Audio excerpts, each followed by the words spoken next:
ladies and gentlemen. The story you are about to hear is true. The names have been changed to protect the innocent. Dragnet.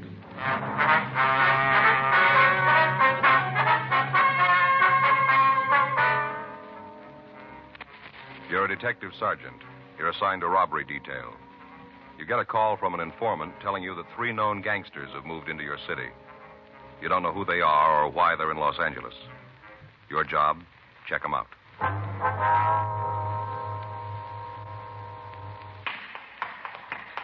It was Wednesday, August 4th. It was warm in Los Angeles. We were working the day watch out of robbery detail. My partner's Frank Smith. The boss is Chief of Detectives Thad Brown. My name's Friday. We were on our way out from the office, and it was 9:42 a.m. when we got to the Osborne Turkish Bath. Steam room. Hot, isn't it? Yeah. Must be Dell back there. Yeah. Dell? Yeah, who is it? It's Friday and Smith. Oh, I'll be right with you. Okay. Hey, Joe, did you ever have one of these? One of what? Turkish baths. You ever had one? No, I never have. I understand they're great for colds. You just sit there and it burns the germs right out. It's great. You ever have one? No, but Armin, and my brother-in-law, he takes them all the time. Tells me about how it does for colds. Next time he has one, I think I'll go with him. Yeah, it's a good idea. Hi. Sorry to keep you waiting. We've been having trouble with the boiler. Got to keep a close check on the steam pressure in here. That's okay. Let's get out of here, huh? Well, it won't make me unhappy. It sure is hot, Dell.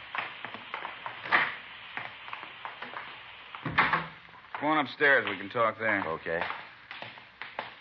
What do you got for us, Dell? Might not go anyplace, but I thought I ought to fill you guys in on it. Mm-hmm. Fellow rolled in here last night. Must have been about 10:30. Nightman's out with a cold, so I had to fill in. A cold? Yeah, some kind of virus or something. Oh, yeah. Come on, we can talk in the office. Sit down. You mind if I go over some of these bills while we talk? No, go ahead. Well, this bimbo pulls in here last night, really carrying a load. I registered him and had Jimmy take him upstairs. Guy's kind of loud, rolling all over the place. I wanted to get him upstairs to a room, figuring he'd sack out, and we wouldn't hear no more from him. Yeah. Well, he had a different idea. A couple minutes later, he comes downstairs, wants to know what's going on. What do you mean? Wants to know where the steam room is. Says he's not going to sit in the little room all night. He paid for a steam bath. That's what he wants. Yeah. When he starts to talk about his high-powered friends and this deal they're out to pull, I kind of figure there's something wrong. He tell you who the friends were? No, not right now. Just mentioned a guy named Bud. Kept talking how Bud was going to be sore at him because he got drunk. Must have said it 100 times. How Bud was going to be real sore. Sounded to me like this Bud is the big man in the deal. I see. No idea what the deal is, though, huh? No, most he said was that when they left town, they were all going to have a lot of money. More money than I'd ever seen. You got the name on this guy? Oh, here's the register here. Let's see. Hey, you can see right here. Vernon Carmichael, Los Angeles. Didn't give an address, huh? Once he mentioned he had to meet Bud at a hotel down on South Flower. Didn't say which one, though. Well, Flower's a long street, Dell. That doesn't help much. Didn't give you any ideas at all of what the deal was going to be, huh? No, must be a good one, though. Why do you say that? Well, when I took him up to his room last night, I could see his clothes hanging on a chair. Yeah. On top of his coat, he had a shoulder holster. Looked like a .45 automatic in it. The way I look at it, a guy that's carrying that kind of muscle is figuring on scoring heavy. Did you make any phone calls while he was here? No. Anybody had the room since he left? No, I told the cleanup man to leave it alone. Figure you'd want to go over it. It's a good idea. What time did you leave this morning? Jimmy says it was about 7:30. I figured sure he'd sleep most of the morning. If I'd have known he was going to leave that early, I'd have called you last night. Mm-hmm. Well, we better take a look at that room, Dell. Might be able to come up with something that'll tell us who he is. I got something else for you. Yeah, what's that? I mentioned this Carmichael to Jimmy last night. Told him that I thought there was something wrong. Yeah? The reason the guy left so early is that he got a call from somebody. Guess it's the guy that picked him up. Did this Jimmy see who it was? No, did the next best thing, though. Yeah, what's that? Got the license number of the car.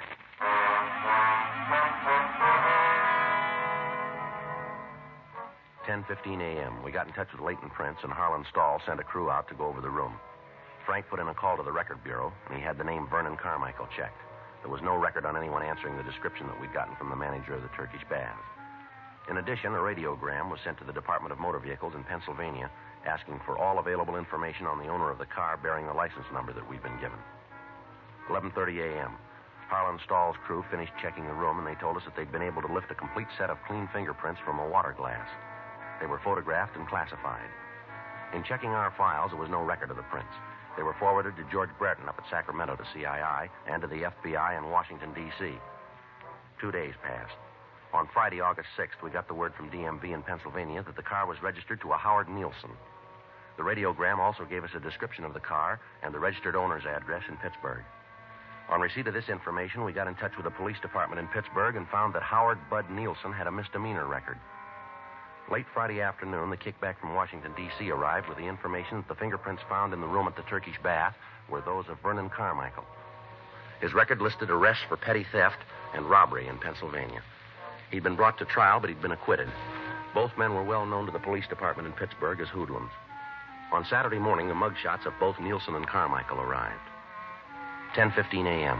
We met with Lieutenant Jack Smyers, and we decided that the information, coupled with the records of the two men, made the incident worth investigation.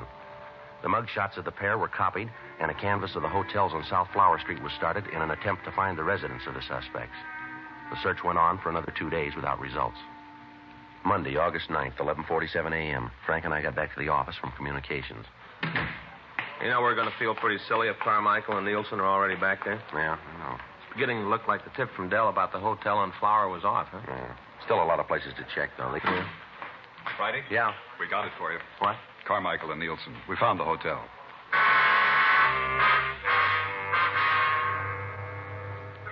At 10:30 that morning, officers Murphy and Rafferty had gotten the first affirmative answer to their questions about the suspects. A room clerk in a small hotel at the corner of South Flower Street and Bunker Hill Avenue had recognized the mugshots of Carmichael and Nielsen. Further questioning brought out the name of the third man in the trio. He was identified as Ernest Hunter. A check of the name through our records netted us no new information on him, and the name and the description was forwarded again to Brereton up at CII in Sacramento and again to Pittsburgh for possible identification. In talks with Lieutenant Smyers and Chief of Detectives Thad Brown, it was decided to keep the man under 24-hour surveillance. 3 additional teams of men from robbery detail were assigned to the duty. For the next 7 days, the 3 men were under constant watch. Their habits were regular. Their movements during the day followed the same general pattern. The kickback on Ernest Hunter disclosed no criminal record. At the end of the first week of watching the men, it was decided that the next step in the operation was to place a microphone in their room so that we might be able to monitor their conversations. Frank and I got in touch with the sound crew at the crime lab, and we made arrangements with them. The necessary permits were obtained from the Federal Communications Commission, and the listening equipment itself was ready. We made arrangements with radio car officers to pick up the suspects for investigation. The sound crew, Frank and I, along with Murphy and Rafferty, stood by for word that the trio was in custody. Tuesday night, 9:40 p.m. Should be getting word pretty quick. Yeah. Red 2 to Red 1. Red 2 to Red 1. Come in, Red 1. That's Murph. Yeah. Red 1 to Red 2. Come in, Red 2. Any word yet? Over. No, not yet. We're all set in the manager's apartment. Monitor to Outpost 1. Monitor to Outpost 1. Come in, Outpost 1. Sounds like they got him. Yeah, you want to take it? Yeah. Stand by, Red 3. Outpost 1 to monitor. Outpost 1 to monitor. Go ahead. Monitor to Outpost 1. Information received that suspects are in custody. Repeat, suspects are in custody. Acknowledge. Outpost 1 to monitor. Outpost 1 to monitor. Message received. Outpost 1 up. You heard it. Yeah. Red 1 to Red 2 and Red 3. Red 1 to Red 2 and Red 3. Do you read me, Red 2 and 3? Red 2 to Red 1. Read you. Red 3 to Red 1. Receiving clearly. Red 1 to Red 3. Suspects are now in custody. Proceed with installation of listening equipment. Over. Roger, Red 1. Red 3, please keep contact. Will do, Red 1. Red 3 out. Red 1 to Red 2. Come in, Red 2. Red 2 to Red 1. Murph, can you see the suspect's apartment from where you are? Not good, Joe. It's down the hall and around the corner. First door. Over. Red 1 to Red 3. Come in, Red 3. Red 3 to Red 1. Are you in the apartment yet? Yeah, Joe. We're just starting to install the bug. Is there a radio in the room? Yeah, a small table model. It's on the nightstand next to the bed. Can you fix that before you leave? Yeah, I'll pull one of the wires so it won't work. Good. Where are you putting the bug? We're laying it under the edge of the carpet near the door to the kitchen. Should be able to pick up the whole room from there. Well, there's nothing to do now until we get it finished, huh? Yeah. We got the recorder all set up? Yeah, it's in the room. Sound crew came in this afternoon and made the installation on it. You know how to work it? Yeah, I think so. Jack checked me out on it. It's pretty simple. Just like playing a piano. Press a key and away it goes. Well, I hope you got it. I've always had trouble with them. Last time out, I wanted to rewind one of the spools and listen to something. Ended up erasing everything we had. Yes, I remember that very well. I was afraid you would.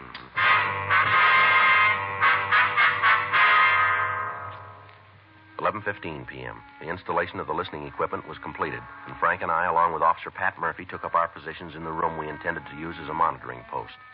Officer Rafferty went back to the city hall and told them that we'd finished and we were ready to have the suspects released. In the meantime, Carmichael, Nielsen, and Hunter had been fingerprinted and mugged. A search of their persons had failed to reveal any incriminating evidence, and the time that they'd been held had allowed us to make the necessary installation.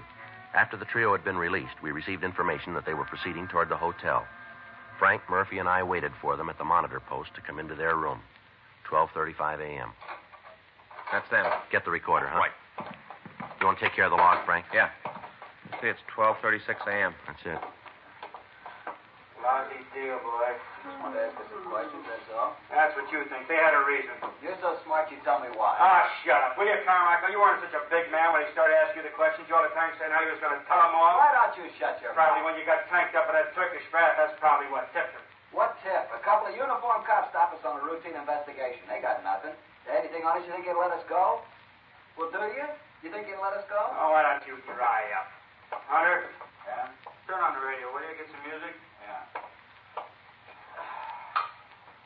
And next time you get tanked, come back here, huh? Don't go roaming all over town. That's why they picked us up. You said something. What'd I say? You know what I said, huh? Do you? You being a big man, you tell me what I said to him. They picked me up. Go ahead, tell me. You said something. I don't know what it was, but you shut off your mouth. Hey, Hunter, what's the matter with the radio? I thought you was going to turn it on. I'm fine, dude. Must be broken. Don't worry. It doesn't make any difference. I'm going to hit the sack. Nice to have you shut for a while. You open your mouth anymore, you got more trouble than you can handle. That's the way it looks to you. Yeah, it does. You guys don't shut up, I'm going to throw one of you out of here. Now shut up and get some sleep. Good night. Nice. Still wish we got the radio on this. And that's the way it went for the next 5 days. When the men were in the room, they argued continually. They talked about the deal they were working on, but from their conversation, there was no way of learning what they planned. When they left the room, they were constantly under surveillance, but their movements were routine. They took their meals in the same restaurant. They went to movies. They sat in bars, always together. During the time they were out of the apartment, they made no local contacts. They received no telephone calls. They made none. We knew that they were planning something, but there was no way of knowing what it was. All conversation in the room was recorded and listened to over and over again in the hope that we could come up with some kind of a lead. But the time spent in replaying the recordings netted us nothing. From what they'd said, we figured that whatever they were planning would take place on either Tuesday, August 17th, or on Wednesday, August 18th. On Tuesday, three-way cars were assigned to the streets in front of the hotel, but the suspects acted as usual. On Wednesday, they didn't leave their room. Frank, Murphy, and I continued to wait. On the streets outside, 3 other teams of men were standing by in undercover cars. 9:30 p.m. That's their telephone. Get the recorder, Murph. Yep. 9:31 p.m. Yeah. I'll get it. Hello? Yeah. When? Right. Okay, we'll leave right now. Yep. What? Yeah, that's the word we got. Right, we'll see you in about 30 minutes. Right. Hey, how are we going to know you? Yeah. Mm-hmm. Yeah, I got it, right. Hey, who was that? The contact? Yeah. The stuff just got in. We're supposed to pick it up right away. Oh, looks like maybe we can go to work now. It's too soon for me. Let's go. That's it. Come on, let's get out. I'll get it out. Outpost 1 to units 1K89, 1K88, 1K87. Suspects are leaving room. Suspects are leaving room. Outpost 1 out. All right, let's go. I wish we knew what it was. Sounds like it might be narcotics. Well, it could be. Doesn't make a lot of difference, does it? Yeah? At least we know it's something.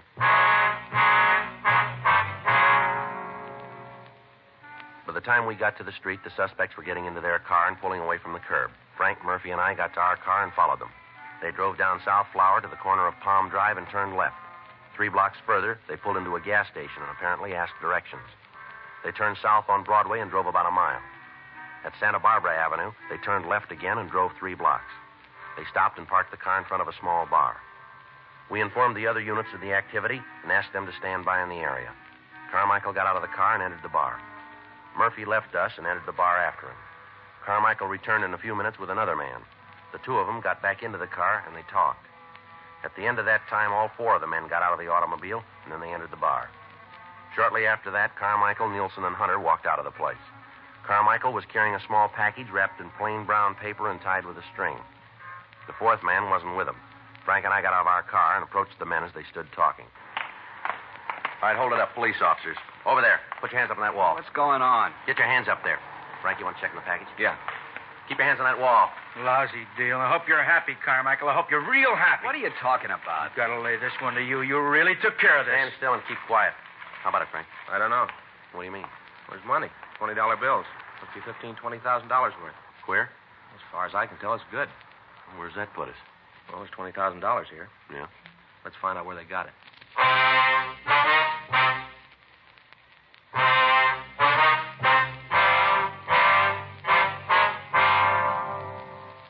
10:02 a.m. The 4 suspects were taken into custody and removed to the city hall for interrogation.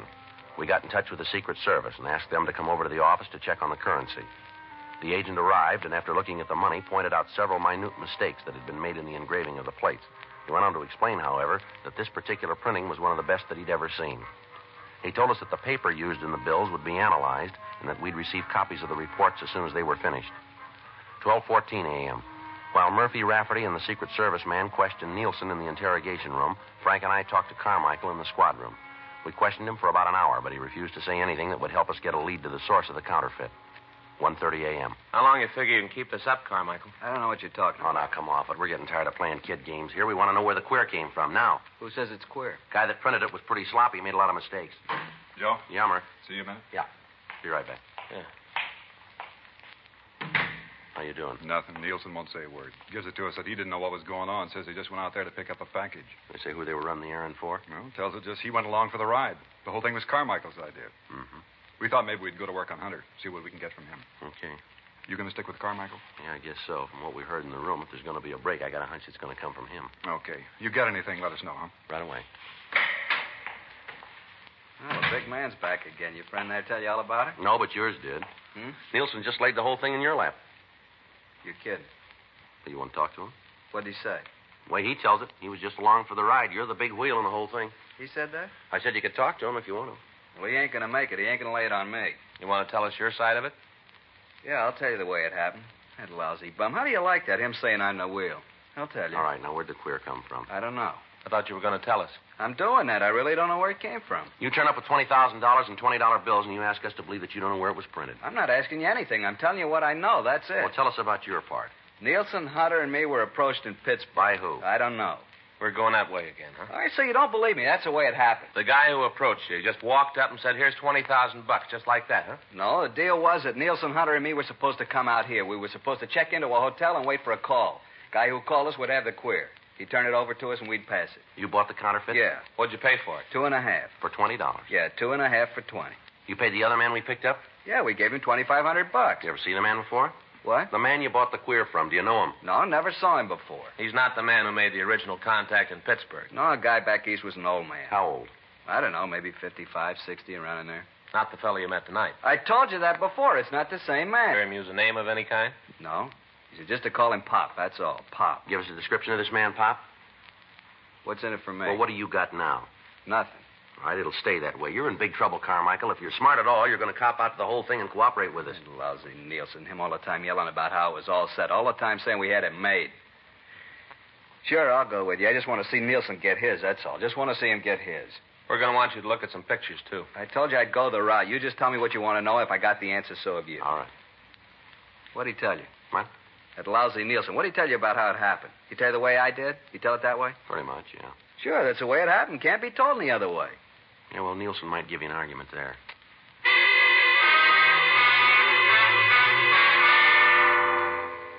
Further interrogation of the other 3 men in the operation served to corroborate the story that we'd been given by Carmichael. $2,500 in cash was found on the 4th suspect. Once the other men were confronted with the fact that Carmichael had told us everything he knew concerning the operation, they all followed suit. But other than telling us that they knew the head man in the counterfeiting act as Pop, they couldn't come up with any further information. From the man who'd been in the bar, we learned that he'd met Pop in Pittsburgh. He also told us that as far as he knew, the counterfeiter had been in prison at one time or another. However, the suspect was unable to tell us in what state or on what charges Pop had served time. He went on to tell us that he'd gotten the money in Pittsburgh and that Pop had told him that he'd be contacted later. The Secret Service had completed their analysis of the counterfeit bills, and they told us that they were some of the most perfect printing jobs that they'd run across. The counterfeiter had made one major mistake, however. In the printing of the currency, he'd impregnated the paper with small silken hairs so that it would stand close inspection. The currency now in use is made with nylon hairs. The agent from the Secret Service told us that they had agents working on tracing the manufacturer of the paper in the hopes that they could come up with a lead as to the identity of Pop. The 4 suspects were booked into the city jail. Thursday, August 19th, we ran the name Pop through our moniker file. Of the 47 cards turned over to us by the Record Bureau, 19 of the suspects listed matched the descriptions that we'd been given. The pictures of the men were pulled and shown to Carmichael and the other 3 suspects. They were unable to give us an identification. The name and description was sent to George Brereton in Sacramento, and he sent us another 150 possibles. These were checked out without result. The nickname and physical description of the man was sent to Washington, and we got back over 1,000 names and pictures. It took us 6 weeks, working with the Secret Service, to check out these possibles. The results, nothing. Tuesday, October 5th, Frank and I got back to the office. I get it. Robbery Friday. Yeah. Mm-hmm. All right, wait a minute. Wait till I get that down. All right, go ahead. Uh-huh. Yeah. Yeah, well, it should check out. Mm-hmm. Right. Okay, we'll meet you. What you got? Report of the paper and the queer bills just came through. Yeah? Looks like we found Pop.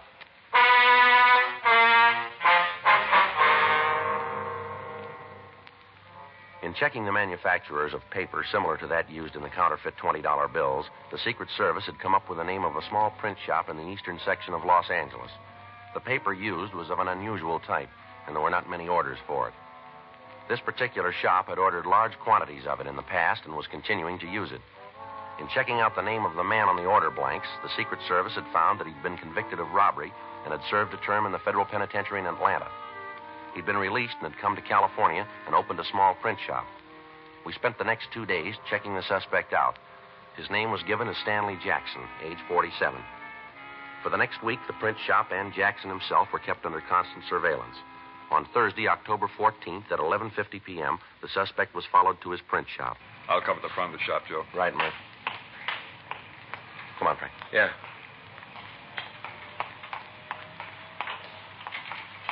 Joe? Yeah. Sounds like a press, doesn't it? Yeah. Come on. The back door's around here. You see what's going on in there? No. It's got the windows all painted over. What do you figure? Well, it doesn't leave us with a lot of choice. If we go in and he's not printing counterfeit, we're going to make him so hinky that we might never nail him. Yeah. But if we don't go in, he might get rid of the plates, and we're in trouble there, too. Yeah, like I said, we haven't got much choice, have we? All right, let's go. What's going on? What are you doing in Police here? officers, you're under arrest. You want to check the press, Frank? You got no right to come in here like this. I know my rights. You haven't got a warrant. You've got no right to act like this. You want to kill it, Frank? I got it. Yeah, the plates are in the press, Joe. Doing the green overlay. Take a look. You haven't got any right touching those. They're mine. They belong to me, mister. Where'd you get the plates, Jackson? They're good, aren't they, mister? The very best. Where'd you get them? Made them? Made them myself. Where'd you learn engraving? In prison. When they sent me to prison, I learned all about engraving. Real engraving. Not photo process, but the real thing. Finest plates I've ever seen. The best. Beautiful money, isn't it? Best I've ever seen. Fool anybody.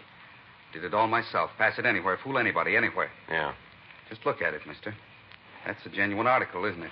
Real money. It's perfect. Absolutely perfect, mister. No, you're wrong there. Hmm? The government didn't print it.